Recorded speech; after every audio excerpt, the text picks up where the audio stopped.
দিদি ভাই বাড়ি আছো? হ্যাঁ আছি, ভেতরে আসো। কে গো? আমি। তুমি সে ব্লাউজ কি করেছো? কেন, কি হয়েছে? এই যে দেখো, তোমাদেরকে দেখাচ্ছি। এই যে হাতার এক সাইডে ব্লাউজের যে পিসটা, এটা এক সাইডে পাড় দিয়েছে। ওনার বডি হচ্ছে 42 সাইজের বডি। তো আমি ভাবলাম যে দু সাইডে তো পাড় নেই, এক সাইডে আছে যেহেতু, তাহলে আমি এক কাজ করি, পিঠে দিয়ে দিই। তো এই কারণে প্রথম কিন্তু পিঠের কাটিংটা করে নিয়েছি। পুরো বর্ডারটা কিন্তু পিঠে চলে গেছে। বাদ বাকি যে অবশিষ্ট যেটা ছিল, সেটা ভাবলাম কি, এটা কেন ফেলে দেবো, এটা হচ্ছে হাতায় দিয়ে দিই। তো হাতায় হাতাটা রেডি করে নিয়েছি। তারপর উপরে কিন্তু আলতো করে হাতার বর্ডারটা যতটা বেঁচে ছিল ততটাই দিয়েছি।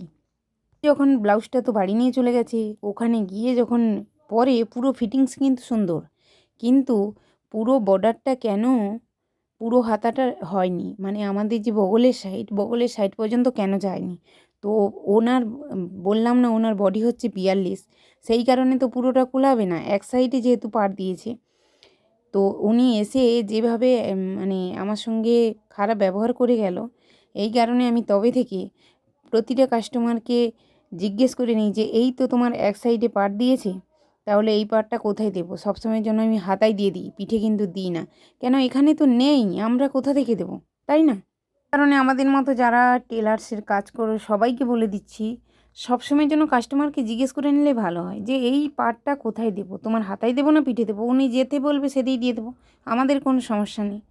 দেওয়া বাদে যে অবশিষ্ট যেটা বেঁচে থাকবে সেটা ওই ফুল টুল করে দিই, এই চলে যায়। পিঠে আর দেওয়ারই দরকার নেই। যখন দু সাইডে থাকবে তখন কিন্তু হাতায় আর পিঠে দিলে সেটা ঠিক আছে।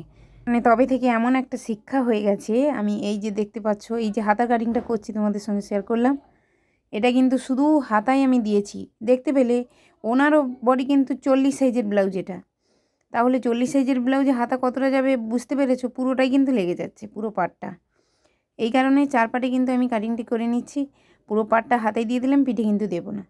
এটাই দেখো, কাস্টমার বলবে কিন্তু খুব সুন্দর হয়েছে, কোনো সমস্যা নেই।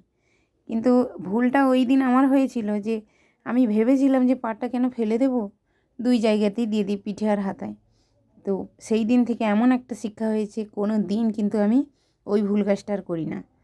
এইভাবে কিন্তু হাতায় দিয়ে দিই আর পিঠে কিন্তু দিই না। বোঝা গেছে?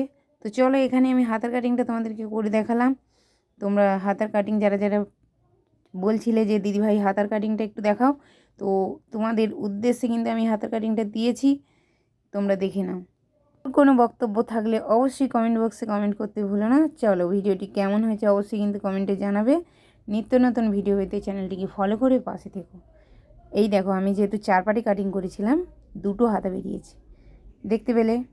দুটো হাতা কিন্তু বেরিয়েছে। এখানে আমি তালপাত কাটিংটা করলাম না, আমি কিন্তু ওটা পরে করব। যখন আমি জয়েন্ট করি ওই সময় তালপাত কাটিংটা করে নিই, তোমাদেরকে দেখাচ্ছি। দেখো, এই মিডিল বরাবর একটু চিরকুট দিয়ে 1/2 ইঞ্চিতে এইভাবে আলতো হাতে কিন্তু তালপাত কাটিংটা করে নেবে। সবসময়ের জন্য সামনের পাটে তালপাত কাটিংটা থাকে। তো চলো, সবাই ভালো থেকো, সুস্থ থেকো, টাটা।